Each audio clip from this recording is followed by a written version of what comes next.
ವಿರಾಮ ನಂತರ ಮತ್ತೊಮ್ಮೆ ಕಾರ್ಯಕ್ರಮಕ್ಕೆ ಸ್ವಾಗತ. ಗುರುಗಳು ಹೇಗಿದ್ರೆ ಅರೆಬೆಂದಿರ್ತಕ್ಕಂಥ ವಿದ್ಯಾವಂತರ ಪ್ರಚಾರ, ಧರ್ಮ ಪ್ರವರ್ತನೆ ಇವುಗಳಿಂದಾಗಿ ಜನರಿಗೆ ಸತ್ಯಾಂಶ ಅನ್ನೋದೇ ಹೊರತಾಗ್ಬಿಟ್ಟಿದೆ. ಅವರು ಬಹಳ ದೂರದಲ್ಲಿದ್ದಾರೆ ಸತ್ಯದಿಂದ. ಈ ಜನರ ಗೊಂದಲ ನಿವಾರಣೆಗೆ ಬಹುಶಃ ಅಂದರೆ ಈಗ ಈ ಶತಮಾನದಲ್ಲಿ ಈ ಕಾಲದಲ್ಲಿ ಬಹಳ ಕಷ್ಟ ಇದೆ. ಒಂದು ಸಾಮಾನ್ಯವಾಗಿ ಅವರು ಯಾವ ರೀತಿ ಅವರು ಚೇತರಿಸ್ಕೋಬಹುದು? ವಾಸ್ತವಿಕವಾಗಿ ಏನಾಯಿತು ಗೊತ್ತಾ, ಒಂದು ಕಾಲದಲ್ಲಿ ಪ್ರತಿಯೊಂದು ವೇದದಲ್ಲಿ ಒಂದು ಎಚ್ಚರ ಇದೆ, ಯದೇವ ವಿದ್ಯೆಯ ಕರೋತಿ ಶ್ರದ್ಧೆಯೋಪನಿಷದ. ಅಂದರೆ ನೀನು ಏನನ್ನು ಮಾಡ್ತೀಯೋ ಅದನ್ನು ತಿಳಿದು ಮಾಡುವಂಥ, ಅದನ್ನ ಮೊದಲು first know it, then believe in it and then do it ಅಂತ. ನಂಬುವ ಮುಂಚೆ ತಿಳುವಳಿಕೆ ಅದು ಇದ್ದಾಗ ಯಾಕೆ ಮಾಡ್ತೇವೆ ಅನ್ನೋದ್ರ ಬಗ್ಗೆ ತಿಳುವಳಿಕೆ ಇತ್ತು, ಶ್ರದ್ಧೆಯನ್ನು ಮಾಡಿದರು. ಅನಂತರ ಏನಾಯಿತು, ತಿಳುವಳಿಕೆ ಹೋಯಿತು, ನಂಬಿಕೆ ಮಾತ್ರ ಉಳಿಯಿತು. ನಂಬಬೇಕು, ಯಾಕೆ ಗೊತ್ತಿಲ್ಲ, ಹಿಂದವರೆಲ್ಲ ಮಾಡಿದ್ದಾರೆ ನಾವು ನಂಬಬೇಕು ಅಂತ. ಅದರ ನಂತರ ಯಂಗರ್ ಜನ್ರೇಷನ್ ಬಂತು, ತಿಳುವಳಿಕೆ ಇಳಿದ ಮೇಲೆ ಯಾಕೆ ನಂಬಬೇಕು, ನಂಬಿಕೆ ಹೋಗ್ತಾ ಇದೆ. ಸೊ ಇದಕ್ಕೆ ನಂಬಿಕೆ ಹೋಗಲಿಕ್ಕೆ ಕಾರಣ ನಾವು ಮೊದಲು ಜನರಿಗೆ ಈ ಫಿಲಾಸಫಿಯ ಸ್ಪಿರಿಟನ್ನು ಎಜುಕೇಟ್ ಮಾಡಬೇಕು. ನೀವು ಕರ್ಮಾಚರಣೆ ಮಾಡದಿದ್ರೆ ಏನೂ ನಷ್ಟ ಆಗೋಲ್ಲ, ಜನರಿಗೆ ಎಜುಕೇಟ್ ಮಾಡಬೇಕು. ಯಾಕೆಂದರೆ ಅದ್ರ ಬಗ್ಗೆ ತಪ್ಪು ಇಂಟರ್ಪ್ರಿಟೇಷನ್ ಕೊಟ್ಟು ಬೇಕಾದಷ್ಟು ಜನ ಮಾತಾಡ್ತಾರೆ. ಅದು ರಿಯಲ್ ಸ್ಪಿರಿಟ್ ಏನು ಅಂತಂದು ಯಾರಿಗೂ ಗೊತ್ತಿಲ್ಲ. ಹಾಗಾಗಿ ಮೊದಲು ಪ್ರತಿಯೊಂದು ಕರ್ಮದ ಹಿಂದೆ ಇರತಕ್ಕಂಥ, ಈಗ ಒಂದು ಕರ್ಮದ ಆಚರಣೆ ಹಿಂದೆ ಇರುವ ಉದ್ದೇಶ ಏನು. ಈಗ ಒಂದು ಸಣ್ಣ ವಿಷಯ ಹೇಳ್ತೇನೆ ನಿಮಗೆ. ನಮ್ಮಲ್ಲಿ ಒಂದು ಸಂಪ್ರದಾಯ ಇದೆ, ನಮಸ್ಕಾರ ಮಾಡುವಾಗ ಹೀಗೆ ಕೈ ಹಿಡ್ಕೊಳ್ತಾರೆ, ಹೌದಾ? ಅಭಿವಾದನೆ ಮಾಡುವಾಗ ಹೀಗೆ ಹಿಡ್ಕೊಳ್ಬಾರ್ದು. ಇದು ದಡ್ಡತನದ ಸಂಪ್ರದಾಯ. ನೋಡಿ ಅದು ಎಷ್ಟು ಪ್ರಸರಿಸ್ಬಿಟ್ಟಿದೆ ಅಂದರೆ, ಹೌದು, ಪ್ರತಿಯೊಬ್ಬರು ಈಗ ಶತಮಾನ ಭವತಿ ಅದು ಅಷ್ಟೇ ಅಲ್ಲ, ಹುಡುಗನಿಗೆ ಒಟುವಿಗೆ ಉಪನಯನ ಆಗುವಾಗ ಪುರೋಹಿತರು ಹಾಗೆ ಹೇಳ್ಕೊಡ್ತಾರೆ, ಹೀಗೆ ಕೈ ಹಿಡ್ಕೊ ಅಂತ. ವಿಷಯ ಏನು ಅಂದರೆ, ನಾವು ಆ್ಯಕ್ಚುಲಿ ನಮಸ್ಕಾರ ಮಾಡುವಾಗ ಹೀಗೆ ಮಾಡಬೇಕು. ಯಾಕೆಂದರೆ ಇಟ್ಸ್ ವೆರಿ ಸಿಂಪಲ್. ನಿಮ್ಮ ಬಲಗಾಲನ್ನು ನಾನು ಬಲಗೈಯಿಂದ ಮುಟ್ಟಬೇಕು, ಎಡಗಾಲನ್ನು ಎಡಗೈಯಿಂದ ಹಾಗೆ ಮುಟ್ಬೇಕಾದ್ರೆ ಹೀಗೆ ಹಿಡಿಬೇಕು. ಯಾಕೆಂದರೆ ನೀವು ನನಗೆ ಇಲ್ಲಿ ಹೀಗೆ ಮಾಡಬೇಕು, ಇಲ್ಲಿ ಎಡಗೈಯನ್ನು ಬಲಗೈಯನ್ನು ಸರಿಯಾಗೇ ಇದೆ, ಇಲ್ಲಿ ಹೀಗೆ ಮಾಡೋ ಅಗತ್ಯವೇ ಇಲ್ಲ. ಆದರೆ ಪ್ರತಿಯೊಂದು ಸಂಪ್ರದಾಯ ಇಷ್ಟು ಮೀನಿಂಗ್ಫುಲ್ ಆಗಿದೆ, ಅದು ಹೀಗೆ ಅದು ಗೊತ್ತಾದರೆ ಖುಷಿಯಲ್ಲಿ ಮಾಡ್ಬೋದು. ಇದು ಏನಿಲ್ಲ, ಯಾಕೋ ಹಿಡ್ಕೋಬೇಕು, ಯಾಕೆಂದರೆ ಹಾಗೆ ಹೇಳಿದ್ದಾರೆ ಹಿಂದಿನವರು ಅಂತ. ನಮ್ಮಲ್ಲಿ ಅದೇ without knowledge simply we follow anything, ಅದು which we believe in it. ಅದು ಬಿಲೀಫಿಗೆ ಬೇಸೇ ಇಲ್ಲ. ಎಷ್ಟೋ ಸಂಪ್ರದಾಯಗಳು ಹೀಗೆ ತಪ್ಪು ತಿಳುವಳಿಕೆಯಿಂದ ತಪ್ಪು ಆಚರಣೆಗಳು ಬಂದುಬಿಟ್ಟಿದೆ. ಅದು ತುಂಬ ಕಷ್ಟ ಆಗ್ತಿದ್ದು. ಯಾಕೆಂದರೆ ಹೇಳಿಕೊಡುವವರೇ ತಪ್ಪು ಹೇಳಿಕೊಡ್ತಾ ಇದ್ದಾರೆ, ತಂದೆ ತಾಯಿ ತಪ್ಪು ಹೇಳಿಕೊಡ್ತಾರೆ, ಪುರೋಹಿತರು ತಪ್ಪು ಹೇಳಿಕೊಡ್ತಾರೆ, ಅರ್ಚಕರು ತಪ್ಪು ಹೇಳಿಕೊಡ್ತಾರೆ. ಅದರಿಂದ ಅದಕ್ಕೆ ಹೇಳೋದು, ನಿಜವಾದ ಸ್ಪಿರಿಟ್ ಆಫ್ ಇಂಡಿಯನ್ ಫಿಲಾಸಫಿ ಅದನ್ನು ಎಜುಕೇಟ್ ಮಾಡ್ತಕ್ಕ ಕೆಲಸ ಮಾಡಬೇಕು. ಇದು ಒಳ್ಳೆಯ ಕೆಲಸ ಇದೆ ಈಗ ನೀವು ಮಾಡ್ತಾ ಇರೋದು. ಈ ಥರ ಎಲ್ಲ ಮಾಧ್ಯಮಗಳ ಮೂಲಕ ಅದನ್ನು ಎಜುಕೇಟ್ ಮಾಡಬೇಕು ಜನರಿಗೆ.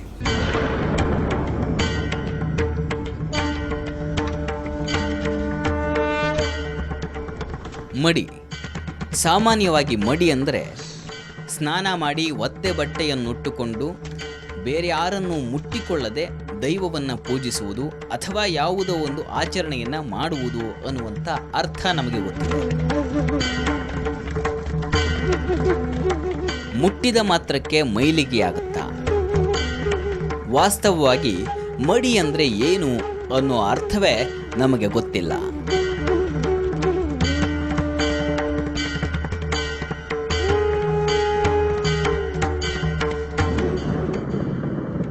ಇನ್ನು ಮುಖ್ಯವಾಗಿ ಕಾಡುವಂಥದ್ದು ಮಡಿ ವಿಚಾರ. ಈ ಮಡಿ ಮೈಲಿಗೆ ಅನ್ನುವಂಥ ಕಾನ್ಸೆಪ್ಟ್ ಎಷ್ಟು ಸರಿ? ಮಡಿಯನ್ನು ಹಾಳು ಮಾಡಿದವರೇ ಮಡಿವಂತರು. ಯಾಕೆ ಗೊತ್ತಾ, ನಿಜವಾಗಿ ಹಿಂದಿನಲ್ಲಿ ಮಡಿ ಅಂತಂದರೆ ಮೆಂಟಲ್ ಪ್ಯೂರಿಟಿ, ಶುದ್ಧವಾದ ಮನಸ್ಸು ಇದ್ದವರು ಮಡಿ. ಮನಸ್ಸಿನಲ್ಲಿ ಕೊಳೆ ತುಂಬಿಕೊಂಡು ನೀವು ಸ್ನಾನ 25 ಕೊಡ ಹಾಕ್ಕೊಳ್ಳಿ, 100 ಕೊಡ ಹೊಯ್ಕೊಳ್ಳಿ, ಮಡಿ ಆಗೋಲ್ಲ. ಈಗ ಇದನ್ನು ನಾವು ಯಾರಿಗೂ ಹೇಳಿಕೊಡೋದಿಲ್ಲ, ಮಡಿಯಿಂದ ಸ್ನಾನ ಮಾಡೋದು ಅಂತ. ಸ್ನಾನ ಮಾಡಿ ಒದ್ದೆ ಬಟ್ಟೆ ಉಟ್ಕೊಂಡು ಕುಪ್ಪಳಿಸಿಬಿಟ್ರೆ ಮಡಿ ಅಂತ ಹೇಳ್ತೇವೆ. ಮಡಿ ಅಂದರೆ ಹಿಂದಿನ ಅರ್ಥ ಶುದ್ಧ ಅಂದರೆ ಮಾನಸಿಕವಾದ ಶುದ್ಧಿ. ನೀವು ರಾಗದ್ವೇಷಗಳು ತುಂಬದೆ ಪ್ರಸನ್ನವಾದ ಮನಸ್ಸಿರುವುದು ಮಡಿ. ಅದನ್ನು ನಿಮಗೆ ಜಪಕ್ಕೆ ನೋಡಿ, ಮನಸ್ಸು ಪ್ರಸನ್ನವಾಗಿರಬೇಕು. ಮನಸ್ಸಿನಲ್ಲಿ ಕೆಟ್ಟ ಯೋಚನೆಗಳಿದ್ದರೆ ದೇವರ ಸ್ಮರಣೆ ಮಾಡಲಿಕ್ಕಾಗೋದಿಲ್ಲ. ಅದಕ್ಕೆ ದೇವರ ಸ್ಮರಣೆ ಮಡಿಯಲ್ಲಿ ಮಾಡುವಂಥ. ಸೊ ನಿಜವಾದ ಮಡಿ ಅಂದರೆ that is internal concept, that is not external. ನಿಮ್ಮ ವೇಷಭೂಷಣದಲ್ಲಿ ಅಲ್ಲ ಇರೋದು. ಇಂಥದ್ದು ಸೃಷ್ಟಿಯಾಗಿಬಿಟ್ಟು ಜನರಿಗೆ ಏನಾಗಿದೆ, ತಾವು ಅಪವಿತ್ರ. ಹಾಗಾದರೆ ಒಂದು ಪ್ರಶ್ನೆ ಬರುತ್ತೆ, ಭಗವಂತ ಅತ್ಯಂತ ಶ್ರೇಷ್ಠ ಮತ್ತು ಅವನು ಮಡಿ ಅಂತ ಅನ್ಸಿದ್ಮೇಲೆ ಭಗವಂತನ ಹತ್ತಿರಕ್ಕೆ ಬರ್ತಕ್ಕಂಥವ್ರು ಮಡಿ ಆಗೋದಿಲ್ವಾ ಅನ್ನುವಂಥ ಪ್ರಶ್ನೆ ಸಾಮಾನ್ಯರನ್ನು ಕಾಡುತ್ತೆ. ವಸ್ತುತಃ ಯಾರೋ ಒಬ್ಬರು ನನ್ನ ಹತ್ರ ಕೇಳಿದರು. ಅವ್ರ ಪಾಪ ವಿಷ್ಣು ಸಹಸ್ರನಾಮ ಪಠಿಸ್ತಾ ಇದ್ದರು. ಅವ್ರ ನಂಬಿಕೆಯಿಂದ, ಒಳ್ಳೆಯ ಶ್ರದ್ಧೆಯಿಂದ. ಆದರೆ ಅವರಿಗೆ ಹೆದರಿಕೆ, ಸ್ನಾನ ಮಾಡದೆ ಹೇಳಿದರೆ ಮೇಲಿಗೆ ಆಗುತ್ತೇನೋ ಅಂತ. ಅದಕ್ಕೆ ಅದು ವಿಷ್ಣು ಸಹಸ್ರನಾಮ ನಾನು ಹೇಳಿದೆ, ನೀವು ಸ್ನಾನ ಮಾಡೋ ಮುಂಚೆ ಹಾಸಿಗೆಯಲ್ಲಿ ಎದ್ದು ಹೇಳಿ, ಅಥವಾ ನೀವು ಬಸ್ನಲ್ಲಿ ಕಾರ್ನಲ್ಲಿ ಹೋಗುವಾಗ ಹೇಳಿ. ಯಾಕೆಂದರೆ ನೀವು ಯಾವಾಗ ವಿಷ್ಣು ಸಹಸ್ರನಾಮ ಹೇಳ್ತೀರೋ ಅದೇ ಮಡಿ. ವಿಷ್ಣು ಸಹಸ್ರ ಹೇಳಲಿಕ್ಕೆ ಮಡಿ ಮಾಡೋದಲ್ಲ. ನಿಮಗೆ ವಿಷ್ಣು ಸಹಸ್ರನಾಮ ಹೇಳಬೇಕು ಅಂತ ಖಂಡಿತ ಅಲ್ವಾ, ನಿಮ್ಮ ಮೈಂಡ್ ಪ್ಯೂರ್ ಆಯಿತು, ಮತ್ತು ಪುನಃ ಸ್ನಾನ ಮಾಡೋ ಆಗುತ್ತಿಲ್ಲ ಅಂತ. ಆದರೆ ಈ ದೇವಸ್ಥಾನಗಳಲ್ಲಿ ಒಂದು ಮಾತು ಹೇಳಿದೆ ನೀವು, ಒಂದು ಸಂಗತಿ ಏನು ಗೊತ್ತಾ, ಒಂದೊಂದು ಕಡೆ ಒಂದೊಂದು ಡಿಸಿಪ್ಲಿನ್ ಮೇಂಟೈನ್ ಮಾಡಬೇಕು ಅಂತ ಇರೋದು. ಈಗ ದೇವಸ್ಥಾನದಲ್ಲಿ ಹಿಂದೆ ಒಂದು ಹಿಂದಿನ ಜನರಲ್ಲಿ ಒಂದು ಕಲ್ಪನೆ ಇತ್ತು.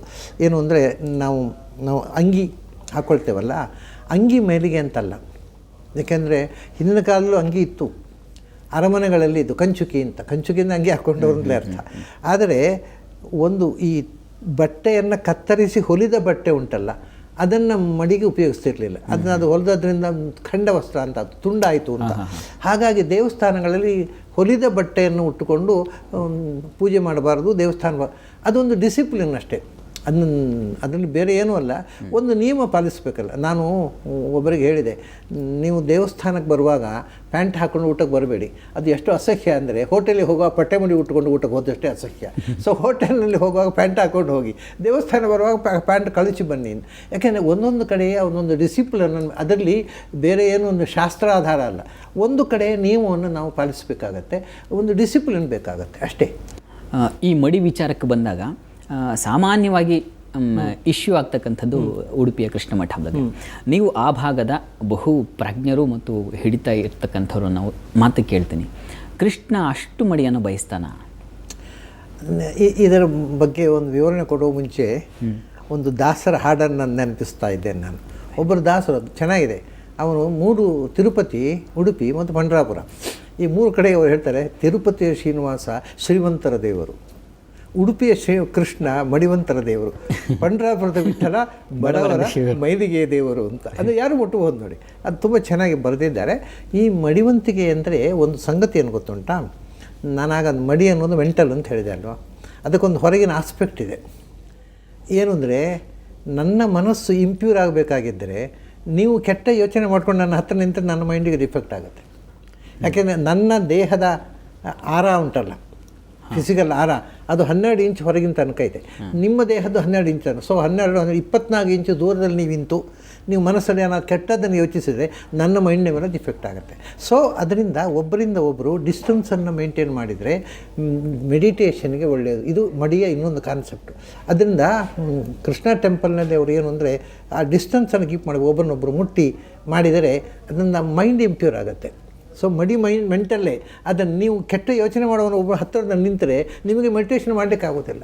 ಆ ಇಂಪ್ಯೂರಿಟಿಯನ್ನು ಮೇಂಟೈನ್ ಮಾಡೋದಕ್ಕೋಸ್ಕರ ಒಬ್ಬರನ್ನೊಬ್ಬರು ಮುಟ್ಟುವುದು ಅಥವಾ ಪಕ್ಕದಲ್ಲಿ ನಿಲ್ಲೋದನ್ನು ಅವಾಯ್ಡ್ ಮಾಡುವಂಥ ಒಂದು ಅದು ನಿಜವಾಗಿ ಮೆಕ್ಯಾನಿಕಲ್ ಆಗಿದೆ. ಅದು ಕೂಡ ಅದು ಈಗ ಅದು ಬೇರೆ ರೂಪನೇ ತಗೊಳ್ತಾ ಇದೆ ಅನ್ನುವ ಅರ್ಥ.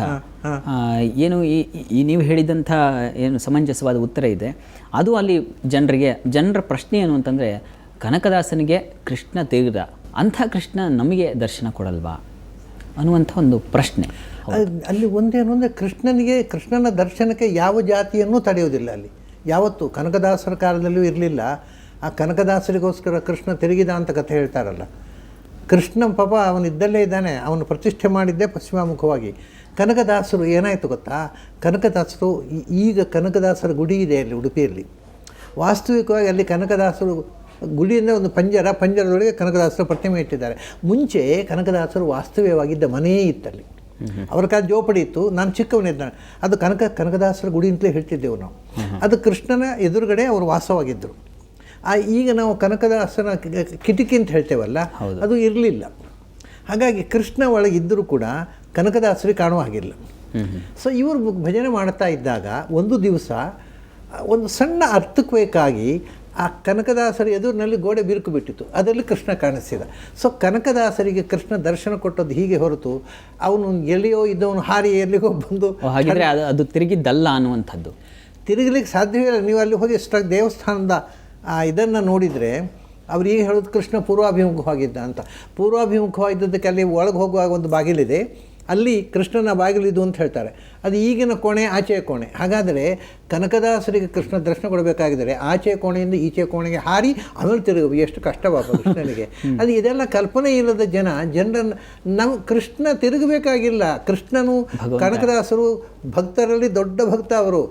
ಕೃಷ್ಣ ದೊಡ್ಡ ದೈವತ. ಅವನನ್ನು ನಾವು ಪವಾಡದ ಕಥೆಗಳನ್ನು ಸೃಷ್ಟಿ ಮಾಡಿ ದೊಡ್ಡದು ಮಾಡಬೇಕಾಗಿಲ್ಲ.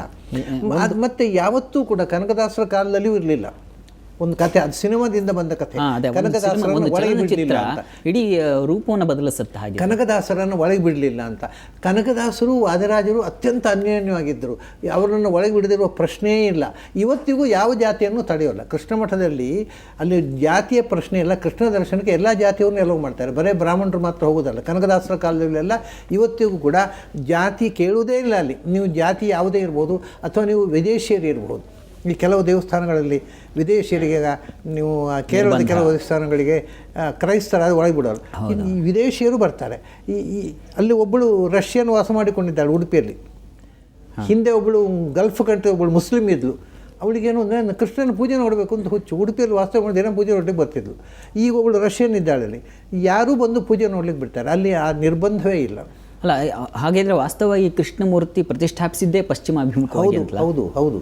ಹಾಂ, ಸತ್ಯಾಂಶವನ್ನು ಹೇಳದೆ ಈಗ ಕಥೆ ಜನರಲ್ಲಿ ಹಾಗೆ ಉಳಿದು ಬಿಟ್ಟಿದೆ. ಏನಾಗಿ ಕೃಷ್ಣ ತಿರುಗಿದ ಹಾಗಾಗಿ.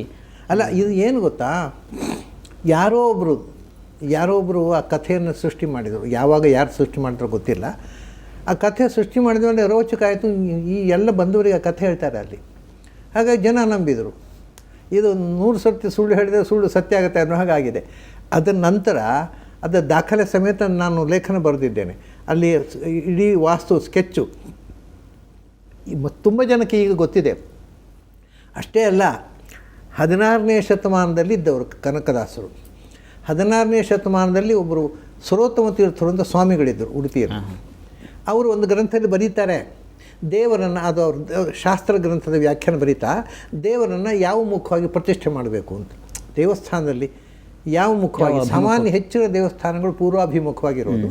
ಹಾಗೆ ಗುಡಿಯಲ್ಲಿ ದೇವರನ್ನು ಯಾವ ಕಡೆ ಪ್ರತಿಷ್ಠೆ ಮಾಡಬೇಕು ಅಂತ ಹೇಳಿ ಅವ್ರು ಹೇಳ್ತಾರೆ. ಪೂರ್ವಾಭಿಮುಖವಾಗಿಯೂ ಮಾಡಬಹುದು, ಪಶ್ಚಿಮಾಭಿಮುಖವಾಗಿ ಮಾಡಬಹುದು. ಆದ್ದರಿಂದಲೇ ಮಧ್ವಾಚಾರ್ಯರು ಕೃಷ್ಣನನ್ನು ಪಶ್ಚಿಮಾಭಿಮುಖವಾಗಿ ಪ್ರತಿಷ್ಠೆ ಮಾಡಿದರು ಅಂತ ಬರೀತಾರೆ ಅವರು. ಇದು ಕನಕದಾಸರ ಕಾಲದವರೇ ಬರೆದದ್ದು. ಅವ್ರು ತಿರುಗಿದ ಪ್ರಶ್ನೆಯೇ ಇಲ್ಲ ಅಲ್ಲಿ.